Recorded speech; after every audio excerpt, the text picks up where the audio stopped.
I think we just need to get it stuck in our head where we just like get the point and then we can just go for it after. All right. Why it's important to have 3D printing in schools and for teachers. Yeah, got it.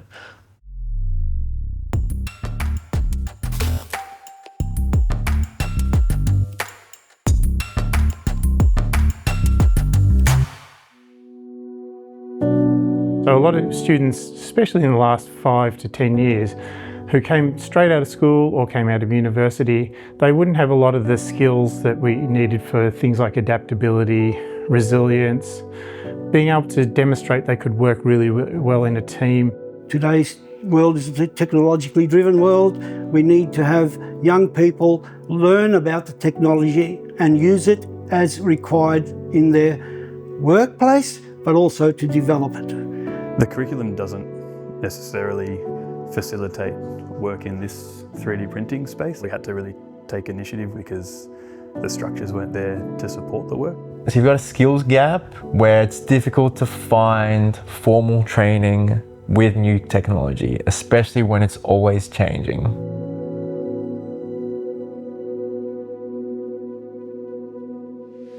I think it's very important for us in the construction industry, being a high-risk industry, to try to incorporate 3D printing technology as part of our course.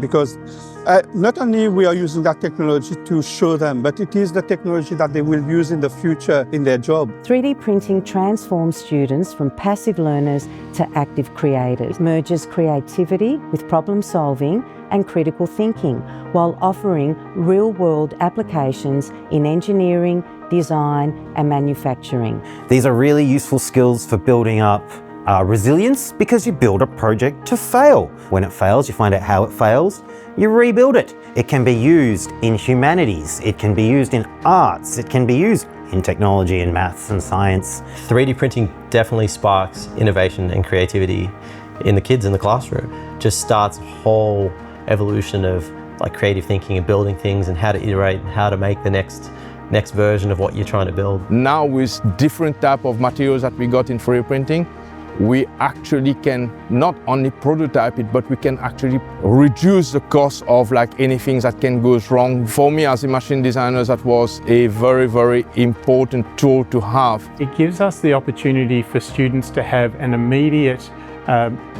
impact. They can walk away with something in their hand that shows that they were able to do something. So that gives them that immediate thing of being able to say, I've been successful.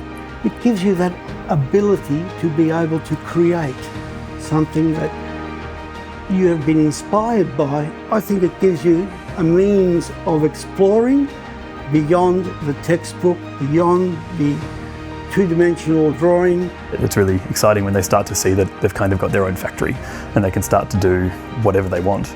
It's a mesmerizing process. A lot of people are also surprised at the cost. They're thinking it costs hundreds of thousands of dollars, when actually it's quite affordable. We will teach students how to use a piece of 3D software, and then we'll give them a completely different piece of 3D software, and we'll get them to try and learn it themselves. And we find that actually works really, really well. And we always have students coming in with their parents, and they've been introduced to 3D printing from the classroom, and that's only helped them to develop as they've gotten older. Some of our customers who are students have multiple 3D printers in their bedroom running a little factory. Working with companies like 3D Printing has enabled us to really demonstrate what these new technologies can do, especially when we compare them to the old ones. It's never been a better time to get into 3D printing. I've already seen it progress over the last 10 years, and it's only getting better and better, and I'm excited to see what the future holds. We aspire to see all schools introduce 3D printing, because this is where it all starts in inspiring the next generation of makers, tinkerers and engineers.